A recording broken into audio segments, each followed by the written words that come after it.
Olá, sejam bem-vindos ao canal Engenharia de Software com ênfase UML. Eu sou o professor Juliano Guedes e eu já atuo na área de modelagem de software há vários anos.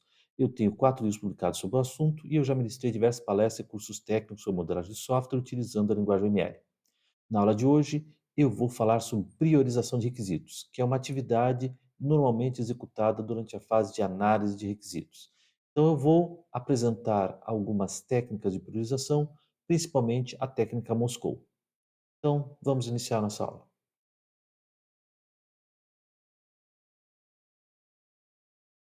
Então, priorizar requisitos é essencial, por diversos motivos, entre os quais determinar o núcleo dos requisitos do produto, ou seja, os requisitos cruciais, requisitos essenciais para que o produto seja considerado minimamente aceitável.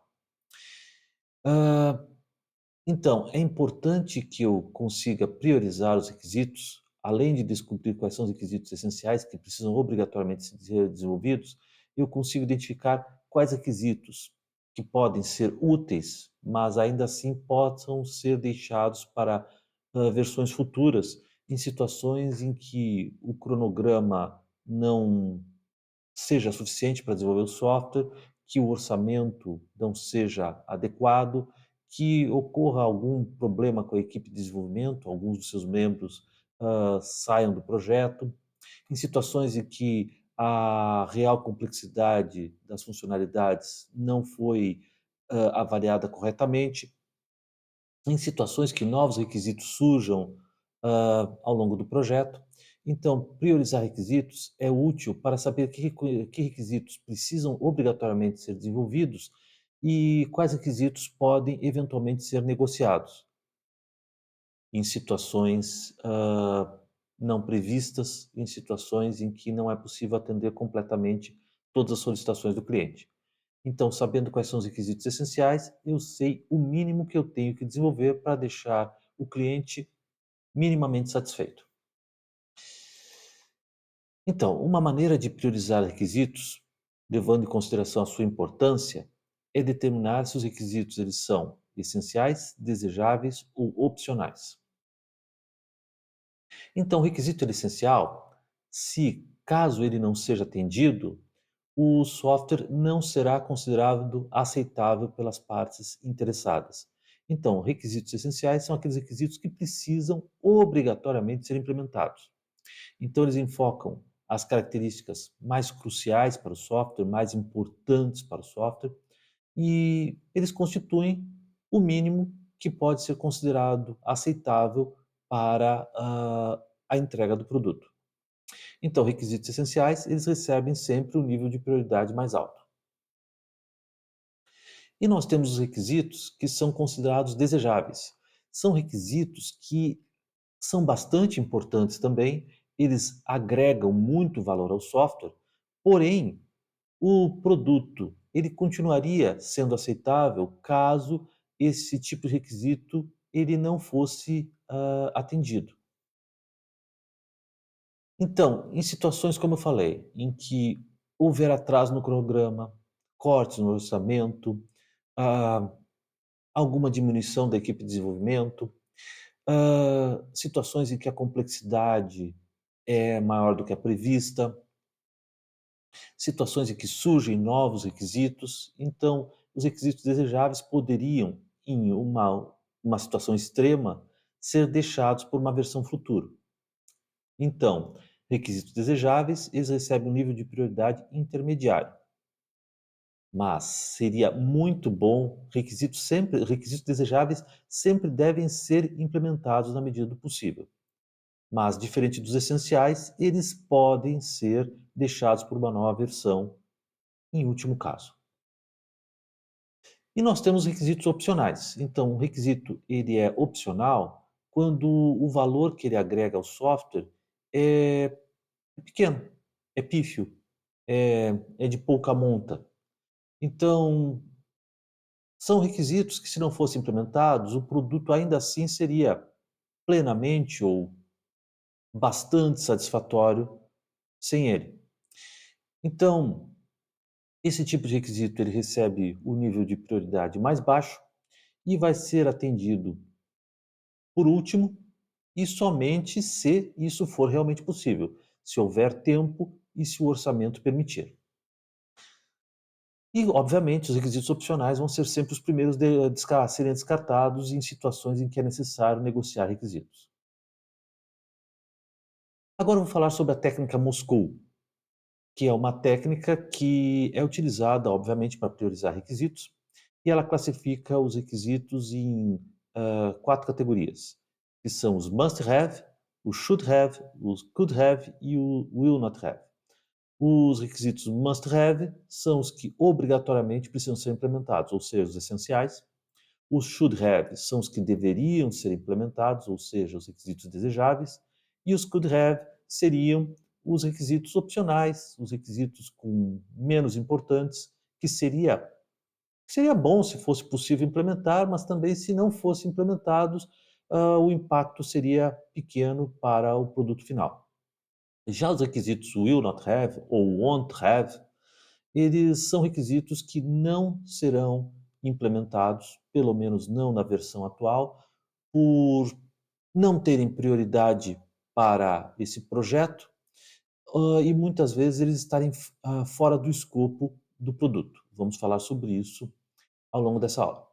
Então, essa técnica é chamada de Moscou porque ela pega as iniciais M de must have, S de should have, C de could have e W de will not have. Então fica MSCW, que lembra a palavra Moscou, em inglês, ou seja, a capital da Rússia.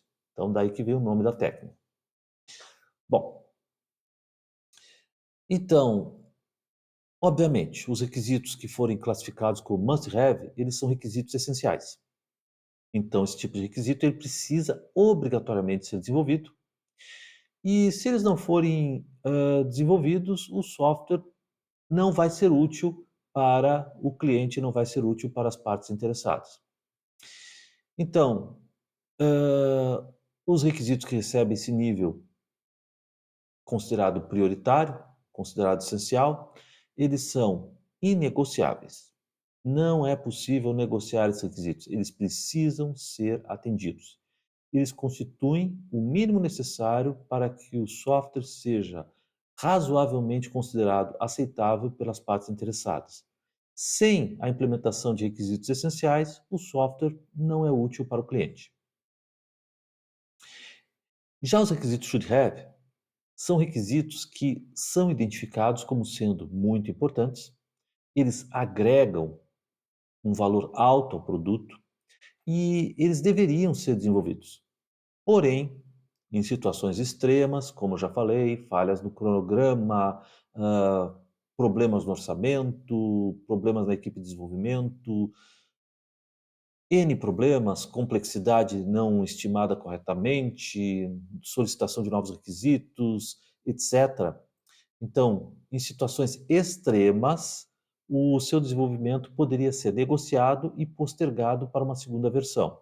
Em situações extremas, o ideal é que eles sejam desenvolvidos também. Mas, em último caso, se eles não fossem desenvolvidos, o software ainda seria útil mesmo sem a sua implementação. E nós temos requisitos do tipo could have. Então, esse tipo de requisitos são requisitos que poderiam ser desenvolvidos, mas que o valor agregado por eles ao software é pequeno, não é grande. Então não são requisitos muito importantes e caso não fossem desenvolvidos, o impacto no projeto seria pequeno. Então, esse tipo de requisito ele só realmente é implementado se as condições forem favoráveis para isso. Então, são equivalentes a requisitos opcionais. E nós temos os requisitos will not have ou won't, que são requisitos que não vão ser implementados, pelo menos não na versão atual em desenvolvimento. Em geral, requisitos will not have, eles são requisitos que estão fora da fronteira do software, não pertencem realmente ao software, estão fora do seu escopo e, portanto, não devem ser implementados mesmo. Na verdade, eles acarretariam um esforço desnecessário para o desenvolvimento de software, tornariam a sua entrega mais demorada e, na verdade, eles muitas vezes fariam parte do escopo de outro projeto. Então, eles não devem ser implementados. Bom, vamos falar um pouco sobre como aplicar a técnica Moscou. Então, antes de iniciar a aplicação propriamente dita da Moscou, as partes interessadas que estão envolvidas com o projeto, elas devem hã, concordar com os objetivos do software, com o escopo do software, com as fronteiras do sistema e com os critérios de priorização.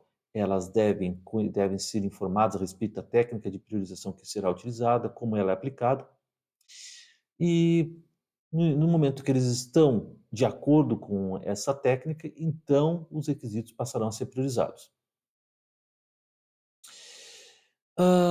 Ainda, antes de aplicar a técnica propriamente dita, é preciso, estabelecer o prazo final para a entrega do produto.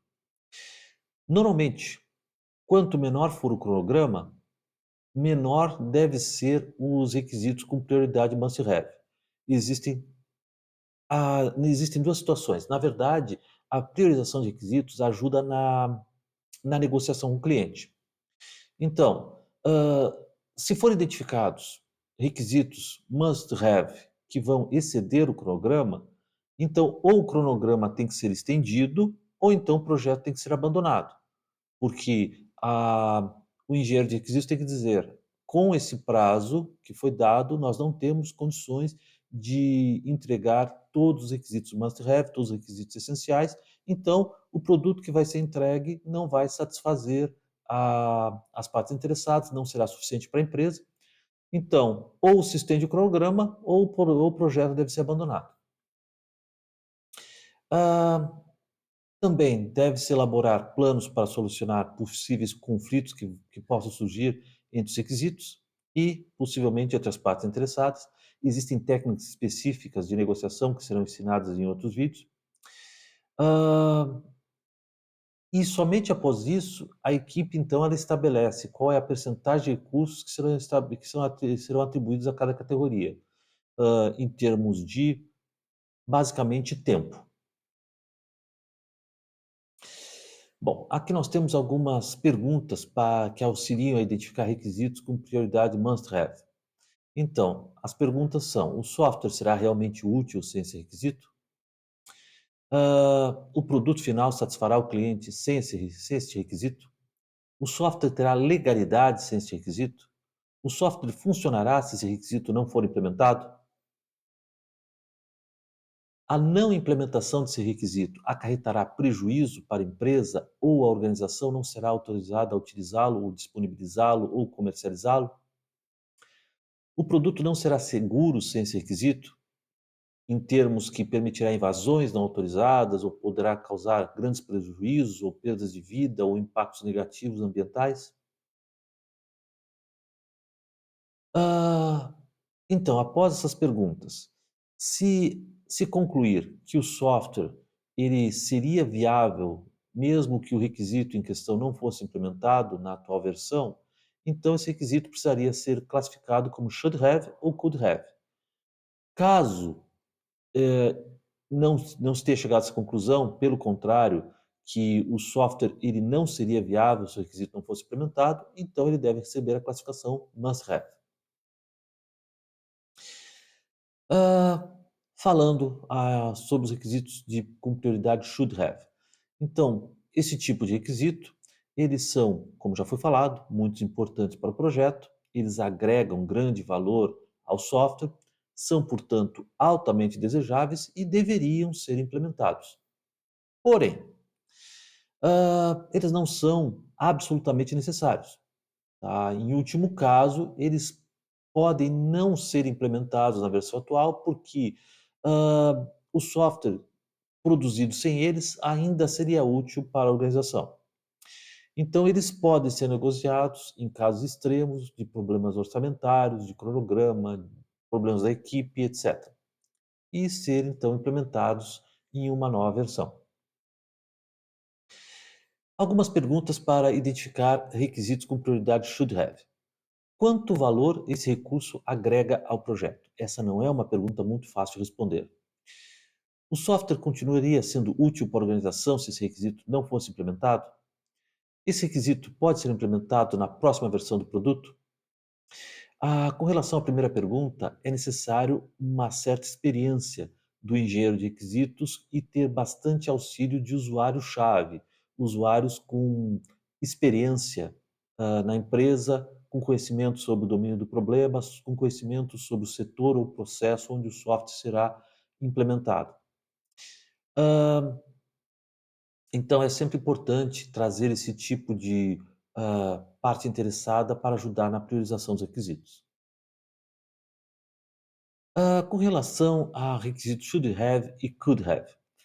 O problema, isso é uma das desvantagens ou defeitos ou, um fator de fraqueza do método Moscou, é que às vezes pode ser difícil, diferenciar um requisito should have de um requisito could have.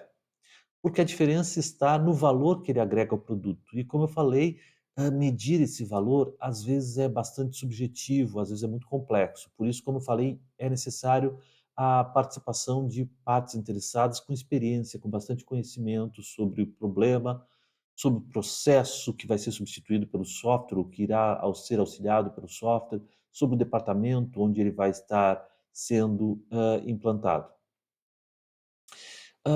Ainda, também, impacta na classificação de should have, could have, eventualmente, o número de partes interessadas que serão afetadas pelo requisito. Então, embora talvez seja um requisito considerado de pouco valor, que agregue pouco valor, se ele impacta, num número expressivo de partes interessadas, então ele pode ser considerado um should have. Hã Os requisitos could have, eles agregam valor também, porém, é é um valor menor. De novo, isso pode ser um pouco subjetivo. Às vezes, para uma parte interessada, pode ser um valor de pouca monta, de pouca importância, e para outro pode ser um valor expressivo. É por isso que é necessário, às vezes, negociação. Mas, normalmente, um requisito could have, ele agrega um valor pequeno ao projeto e a sua não implementação causa pouco impacto no projeto. Então, requisitos desse tipo, embora também seja desejável que eles possam ser implementados, eles são pouco importantes e podem ser postergados e negociados com uma facilidade maior do que os requisitos should have. Não implementar requisitos should have é uma alternativa em último caso. Should have devem ser implementados, mas em último caso eles podem ser negociados. Já os could have, eles nem tanto, eles não são tão importantes, então eles são os negociados primeiro. Ah, Algumas perguntas para identificar requisitos could have esse requisito é necessário ao escopo principal do projeto? Qual o impacto da não implementação desse requisito? Lembrando que escopo, como já foi falado em outras áreas, define ah, o que o software deve fazer de uma maneira pragmática, ou seja, o que é realmente possível implementar considerando as restrições aplicadas ao projeto. Restrições, no caso, são cronograma, orçamento, ferramentas de apoio, hardware disponível, expertise da equipe, esse tipo de coisa. E finalmente nós temos os requisitos do tipo will not have ou won't have, que são requisitos que não possuem prioridade para o projeto e que muitas vezes nem mesmo estão dentro do escopo do projeto. Eh, então não é po não é não eles não somente, hã, não serão implementados, como não devem ser implementados. Eles fazem pa muitas vezes fazem parte de outro software, de outro sistema. Então, identificar, requisitos will not have, ele é útil para auxiliar a estabelecer as fronteiras do sistema, auxiliar a identificar quais requisitos estão fora do escopo do sistema. Isso ajuda a diminuir as a não ajuda a não criar grandes expectativas por parte das partes interessadas e não causar decepções futuras. Já deixa claro o que não vai ser implementado. E além disso, isso também permite evitar um aumento exponencial de requisitos que podem ser adicionados ao projeto e que, na verdade, eles não são úteis ao projeto realmente. Eles podem futuramente ser implementados num software integrado, por exemplo. Hã, então os requisitos do tipo will not have, eles dificilmente vão ser implementados, pelo menos não na versão atual. Eventualmente, alguns deles poderão, no futuro, ser repriorizados e então, numa versão futura, eles serem implementados. Mas, em geral, a maioria deles não vai ser implementados nunca, porque não fazem parte do escopo do software. Pelo menos não serão implementados no projeto desse software. De repente, eles podem ser implementados num projeto de um software que estará integrado ao software em questão, conversará com o software de extensão, mas que não faz parte realmente do escopo do nosso software, do software que nós estamos implementando agora, que nós estamos desenvolvendo agora. Algumas perguntas para identificar requisitos com prioridade ou not have são: esse requisito tem qualquer importância para o projeto? Esse requisito tem qualquer prioridade para o projeto? Esse requisito está realmente dentro do escopo do projeto? São algumas perguntas que devem ser feitas. Na verdade, essas perguntas todas que foram faladas, elas devem ser feitas para todos os requisitos. Algumas delas servem para identificar se os requisitos são must, should, could ou que não estão fora, ou estão totalmente fora do escopo do software, então são requisitos do tipo will not have. Aqui nós temos um pequeno exemplo de classificação de requisitos utilizando a técnica Moscou. Ele está bem resumido. Ah, Se refere aos requisitos do sistema para controle de encomendas. Não vai ser possível apresentar todos os requisitos, então selecionei dois de cada tipo. Então, os primeiros requisitos em vermelho são do tipo must have, os em azul são should have, os em verde são could have e os em roxo são would not have. Então, enviar encomenda e rastrear encomenda foram considerados must have, então eles obrigatoriamente precisam ser desenvolvidos. Gerir distribuidoras parceiras e encaminhar encomendas para distribuidoras parceiras, embora requisitos bastante importantes, em último caso, poderiam ser deixados para uma segunda versão. De repente, a empresa pode não trabalhar com distribuidoras parceiras na primeira versão. Tá? Isso pode ser implementado numa segunda versão em uma situação extrema em que não é possível implementar todos os requisitos. Então, should haves, em último caso, não serão implementados. Nós temos dois requisitos good have, que são emitir relatório de meses com mais demanda por filial e emitir relatório de destinos de encomenda mais solicitados por filial. Então se tiver esse relatório, ele até ajuda, mas não é muito útil, não é tão importante assim. Então eles são classificados como could have. Eles poderão ser implementados se houver tempo. Já controlar o estoque de material de consumo e calcular a hora extras dos funcionários, eles receberam a classificação would not have, porque na verdade eles estão fora da fronteira do sistema, eles não fazem parte do escopo desse software. O escopo desse software é controlar encomendas. Controlar o estoque de material de consumo está dentro do escopo de outro software. Isso aí seria um sistema de controle de estoque. Calcular a hora extras dos funcionários estaria dentro de um outro software.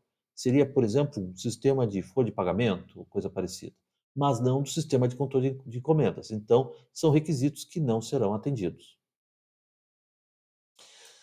Ah, Falar um pouquinho sobre as vantagens da técnica Moscou. Ela tem várias. Ela permite uma clareza na prioridade.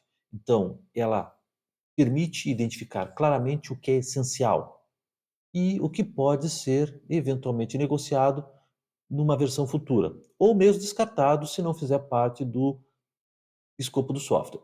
Então, a técnica Moscou, ela permite identificar um produto mínimo viável, ou seja, o Minimum Viable Product, o MVP, que é o essencial que o software deve entregar, o mínimo para o cliente considerar o software aceitável.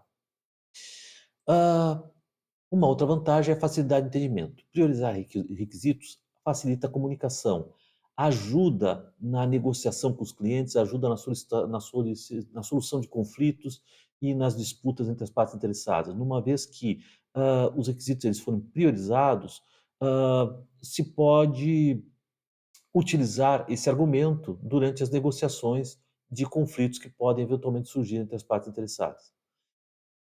Então, como falei, ele facilita a comunicação, é uma técnica intuitiva e fácil de compreender, tanto pela equipe de desenvolvimento como pelas partes interessadas, que embora leigas no tecnologicamente, elas conseguem entender a técnica de priorização com mais facilidade.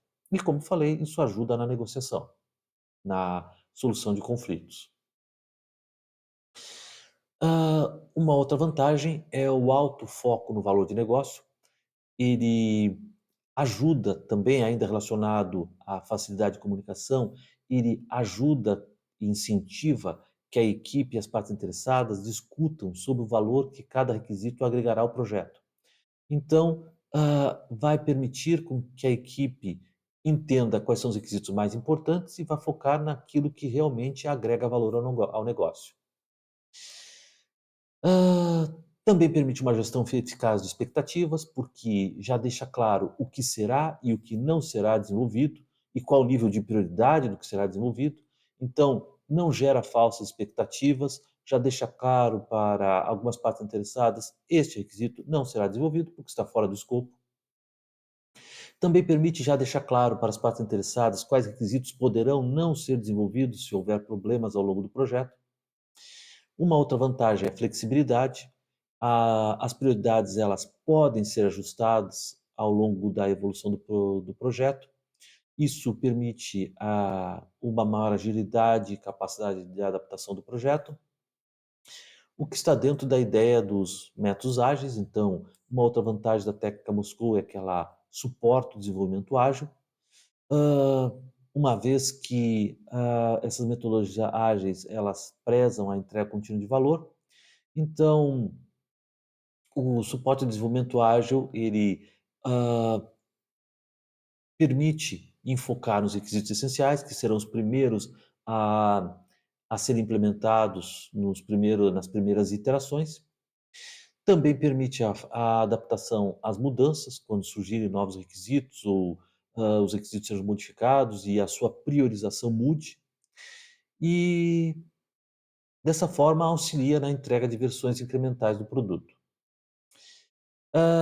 Agora falar sobre as desvantagens. Existe uma pressão, pode ocorrer uma pressão para definir muitos requisitos como sendo must, e isso pode diluir a prioridade. Se eu tiver muitos requisitos must have, eu tenho uma dificuldade de negociação. Eu tenho que estender muito o cronograma. Isso encarece o orçamento também. Hã, e muitas vezes alguns desses requisitos considerados must have, na verdade, não são tão essenciais assim. Talvez eles possam ser classificados como should have. Hã, então, se eu tiver muitos, requisitos must have, pode ser que eu não consiga entregar o projeto dentro do prazo ou que o cronograma e eventualmente o orçamento precisam ser, renegociados. É mais comum isso acontecer com equipes inexperientes, que ainda não estão acostumadas com a técnica Moscou. Ah, como eu falei, às vezes ocorre uma certa dificuldade em diferenciar requisitos should have de requisitos could have, uma vez que essa classificação é um pouco subjetiva, depende da forma como o valor agregado é estimado, e isso também depende da visão, da perspectiva de cada parte interessada. Como eu falei, uma parte interessada pode considerar um requisito como should have e outra pode considerar como could have. Também pode haver, dificuldade de estabelecer requisitos do tipo would not have. Por quê? Porque algumas partes interessadas podem não aceitar que certos requisitos não serão implementados. Às vezes é preciso ter uma certa calma, um certo tato para explicar que determinados requisitos não fazem parte do escopo do software. Isso é particularmente difícil quando existem muitas partes interessadas, hã, de diversos setores diferentes e com perspectivas diferentes. Hã, ainda a Tecla Moscou, ela precisa de muita comunicação, muita colaboração, muito alinhamento. É necessário que as partes interessadas trabalhem junto com a equipe na priorização. Então, se não houver muita colaboração, se não houver, comunicação e alinhamento, então isso pode causar mal-entendidos ou gerar expectativas não realistas para as partes interessadas. Então a priorização pode ser mal feita. Hã Ainda, Moscou, ela embora não seja exclusiva de métodos ágeis, ela tem um viés ágil um pouco forte. Então ela costuma, às vezes, ter um foco no curto prazo. Então, essa técnica ela tende a favorecer que sejam feitas várias entregas em um prazo curto, e isso pode causar uma visão limitada, em que não se identificam ou não se priorizam requisitos de longo prazo ou requisitos que permitam, uma evolução do produto mais fácil. Bom, então essas foram as vantagens e desvantagens da técnica Moscou. Eu vou falar rapidinho de mais uma forma de priorizar requisitos, onde eles podem ser priorizados por estabilidade. Basicamente, estabilidade diz respeito ao nível de volatilidade, ao nível de mudança, ao nível de alteração que um requisito pode sofrer. Então, nessa técnica, os requisitos eles são classificados em estáveis ou permanentes, voláteis ou transitórios. Então, requisitos estáveis ou permanentes, como o nome já diz, são requisitos que possuem, não existe uma expectativa que eles mudem ao longo do projeto, ou pelo menos que as mudanças sejam pouco frequentes e pouco impactantes. Ah, Já requisitos voláteis são requisitos que têm uma probabilidade de sofrer grandes mudanças ou uma grande quantidade de mudanças durante o desenvolvimento do software. E esse tipo de requisito ele costuma ser considerado de maior risco e recebe então uma maior prioridade, e eles provavelmente serão desenvolvidos primeiro. E nós temos requisitos de transição, que são sempre requisitos temporários. Basicamente, eles servem para identificar a necessidade de mudança de um estado atual, que pode ser, por exemplo, quando um setor já tem um sistema legado já defasado, já difícil de manter, difícil de evoluir, ou ainda quando existe um processo manual que precisa de um software para auxiliá-lo. Então, esse tipo de requisito, então, identifica essa necessidade de mudança para um novo estado, que na maioria das vezes, quase sempre, vai se caracterizar pelo desenvolvimento de um software novo ou a automação de um processo que estava manual. Mas mesmo assim, apesar de existir esse tipo de priorização, eles muitas vezes eles precisam ser reclassificados, repriorizados utilizando a técnica de requisitos essenciais, desejáveis e opcionais, ou a técnica Moscou, ou outra técnica de priorização. E eventualmente os requisitos ainda podem sofrer uma nova classificação, levando em consideração os seus custos de implementação, por exemplo. Às vezes o custo de implementação pode pesar na priorização do requisito. E nós concluímos mais essa aula. Eu espero que essa aula tenha sido considerada útil. Espero que vocês tenham gostado dessa aula. Se vocês gostaram desse vídeo, eu peço que vocês curtam esse vídeo, compartilhem com quem possa ter interesse. E se ainda não estão inscritos, eu peço que se inscrevam no canal. Obrigado pela atenção. Nós nos vemos nas próximas aulas.